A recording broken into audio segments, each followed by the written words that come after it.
Hey everybody, Ross Madden here. Welcome to the show. This is the Truth of Think Tank channel, and today we're talking about climate science for two reasons. Because, one, I want one of those global warming Wikipedia pages to show up at the bottom of the screen so you can click on that and read all about their opinion of global warming. And I'll just go ahead and say that I don't think that the science is really in. The climate is a really advanced, complex system, and the only way to truly have a good opinion on it is to become an expert yourself and to really dive into all of the studies, and that takes a lot of time. That takes, probably a degree or maybe two. And even then, whatever you say is just one scientist. There's going to be a lot of opinions, and there needs to be a lot of testing that goes on when it comes to climate science. That's not the point of this video. The real point of this video is to talk about the economic reality, about what's going on behind the scenes, but really overlaying this whole climate science issue. So whether you agree with the climate science, whether you disagree with climate science, that's not the point. A lot of people agree and disagree. I'm not sure what the percentages are. I know it's not 97 to 3%. But the economic reality is this is being pushed so that the super rich can keep the poor poor. If they get to say climate science is a real thing and climate change is happening, global warming is happening, it's all your fault, the whole reason for saying this is to add a carbon tax.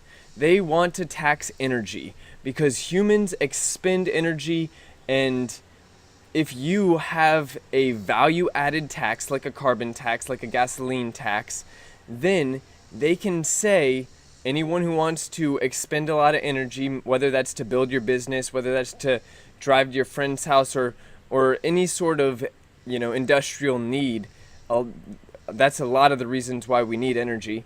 Well, that's going to be taxed pretty heavily.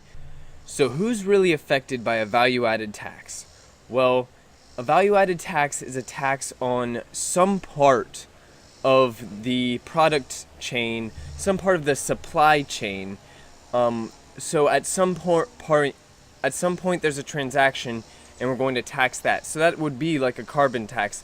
When you're buying the gas at the gas station, that's a time when they could add a value-added tax. And who's really going to pay for that? That's going to be the people who are filling up their gas tanks. That's going to be your everyday Joe. That's going to be everybody. Your middle class. Anyone who's trying to start a business, you're going to be using a little bit more energy. So these are going to be the people who are really affected by a gasoline tax, by a carbon tax. The super rich, they're not really going to be affected that much by the taxes in any way. They're finding ways to write it off. They're finding ways that this helps them reduce their federal taxes. We really need to be wary of the economic realities that are underlying our media's and our scientists' studies. Like, there's a whole lot of studies that say the vaccines are great. Well, guess who might be funding those studies? The vaccine companies, maybe the pharma. Big pharma might be behind some of those. Well, guess who might be behind some of these climate science studies? This carbon tax would be extremely detrimental to the poor and the middle class of America and the world. If you've ever talked to somebody who is a super rich leftist, or anyone really that is super rich, and I know a few people that are extremely, extremely rich, they think that and not everyone, but across the board, they in large part think that they are much smarter than you. They think that they know more, and that's why they think they have the right to govern you. That's why a government is good for them, because they're smart enough to make the policies to run the world, and you're really just smart enough to follow their policies, and it's for your own good that we're going to add this carbon tax, which in the end keeps you poor. And I don't even know if they're willing to admit that that's the real reason why they want these carbon taxes, because they actually want to keep poor people poorer, or if it is a thing that they just kind of know in the back of their hearts. back there where they are, if they actually thought about the economic reality, if they actually had empathy for someone that was poorer than themselves, then they might say, you know, maybe this tax is not good for the American economy and the American worker and the American who's just trying to fill up his gas.